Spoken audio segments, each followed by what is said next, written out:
30টি আসনে আমরা প্রতিদ্বন্দ্বিতা করেছি। আমরা 11 দলীয় জোটের পক্ষ থেকে 30টি আসনে প্রতিদ্বন্দ্বিতা করেছি। তার মধ্যে আমরা আমাদের 6 জন প্রার্থী নির্বাচিত হয়েছেন এবং 30টি আসনে আমাদের মোট এখন পর্যন্ত যে প্রাপ্ত ভোটের সংখ্যা সেটা হচ্ছে 22,70,32 ভোট, যা কাস্টিং ভোটের প্রায় 3.5% মতো। এবং আমাদের যে 6 জন প্রার্থী বিজয়ী হয়েছেন, আমরা পার্টির পক্ষ থেকে আজকে অফিসিয়ালি তাদেরকে অভিনন্দন জানাচ্ছি। এবং আমাদের এর বাইরেও আমরা বিশ্বাস করি অন্তত 3টি আসনে আমরা বিজয়ী হয়েছিলাম, যেখানে রেজাল্ট টেম্পারিং এর মাধ্যমে আপনারা দেখেছেন যে 8 ঘন্টা 9 ঘন্টা বিভিন্ন নাটকীয়তার মধ্য দিয়ে, বিভিন্ন নতুন ব্যাখ্যার মধ্য দিয়ে আমাদের মানে বারবার কাউন্ট করে করে আমাদের প্রার্থীদের ভোট কমিয়ে তাদেরকে হারানো হয়েছে। সেটা হচ্ছে ঢাকা 8 আসন, যেখানে আমাদের পার্টির মুখ্য সমন্বয়ক নাসিরউদ্দিন পাটোয়ারি প্রার্থী ছিলেন। পঞ্চগড় 1, যেখানে আমাদের সাইদুল সালাম প্রার্থী ছিলেন, এবং দিনাজপুর 5 আসন ডক্টর আব্দুল আহাদ প্রার্থী ছিলেন। এই আসনগুলোতে আমরা মনে করি যে আমরা বিজয়ী হয়েছি, কিন্তু রেজাল্ট টেম্পারিং এর মাধ্যমে সেখানে খুবই অল্প মার্জিনে আমাদেরকে পরাজিত দেখানো হয়েছে। তবে এই আসনগুলোতে আমরা আমাদের প্রার্থীরা তারা রিভিউ আবেদন করছেন, ভোট পুনর্গণনার আবেদন ইতিমধ্যে করেছেন। আমরা আশা করব যে নির্বাচন কমিশন সেটা সুষ্ঠুভাবে সেই আবেদন গ্রহণ করবেন এবং সেটা সম্পাদন করবেন।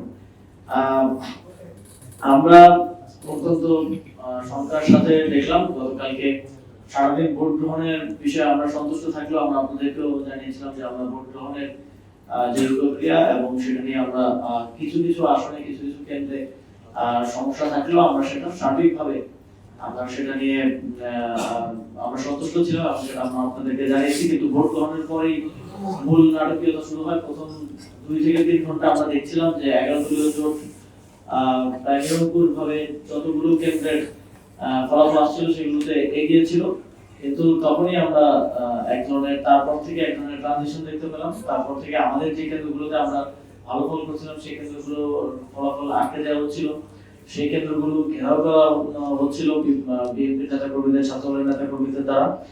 এবং কিছু গুরুত্বপূর্ণ আসনে ভোট গণনা 2 ঘন্টা 3 ঘন্টার মধ্যে শেষ হয়ে গেলেও সেইখানকার ফলাফলগুলো মধ্যরাতে গিয়ে দেওয়া হয়েছে, 9 ঘন্টা 10 ঘন্টা। বিশেষ করে আমাদের 11 দলীয় জোটের যারা শীর্ষস্থানীয় নেতৃবৃন্দ আছেন, যারা দলগুলোর শীর্ষস্থানীয় নেতৃবৃন্দ আপনারা দেখছেন, তাদের আসনগুলোতে কিভাবে নাটকীয়তা হয়েছে।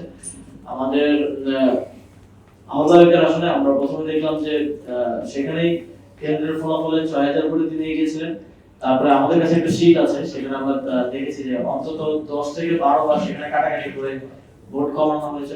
কমাতে যারা 4000 ভোট কমিয়ে তারপরে 2000 ভোটে তাকে বিজয়ী ঘোষণা করতে তারা বাধ্য হয়েছেন। এবং আমরা দেখেছি যে এক ধরনের অসংলগ্ন এবং অস্বচ্ছ প্রক্রিয়া ঢাকা 13 আসনে আমাদের জোটের প্রার্থী এবং জোট শরিক দল খেলাফত মজলিসের আমির মাওলানা মামুনুল হককে কিভাবে হারানো হয়েছে। এবং একই ধরনের ঘটনায় ঢাকা 8 আসনে এক ধরনের সিদ্ধান্ত গ্রহণ করেছে, ঢাকা 13 আসনে ভিন্ন ধরনের সিদ্ধান্ত গ্রহণ করে আমাদের জোট শরিক দলের একজন শীর্ষ নেতৃত্ব তাকে হারানো হয়েছে। ঢাকা 15 আসনে আমরা দেখেছি যে এই ফলাফল দীর্ঘ সময় ধরে আটকে রাখা হয়েছে এবং মাঝখানে গুজব ছড়ানো হয়েছে। প্রার্থী নিজে পোস্ট করেছেন যে তিনি জিতে গেছেন, অথচ পরে আমরা দেখলাম যে তিনি 21,000 ভোটের ব্যবধানে হেরেছেন।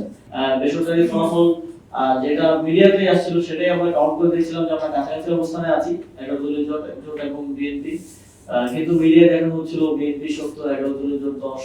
এইভাবে একটা পারসেপশন তৈরি করার মধ্য দিয়ে পুরো একটা ইকোসিস্টেম বিল্ড করে মেটিকুলাসলি এই ফলাফল ট্যাম্পারিং এর মাধ্যমে 2/3 মেজরিটি তাদেরকে পৌঁছে দেওয়া হয়েছে। এবং আমরা মনে করি যে এটা একটা ষড়যন্ত্রের অংশ এবং এই অ্যাবসলিউট পাওয়ার যেটা কথা শেখ হাসিনা বলতো, এর মধ্য দিয়ে এই এখন জুলাই সনদের বাস্তবায়ন নিয়ে আমরা শঙ্কিত। এবং একই সাথে এই 2/3 মেজরিটি পাইয়ে দেওয়ার পেছনে সংবিধানের যথেচ্ছ পরিবর্তন করার এক ধরনের চিন্তা, এক ধরনের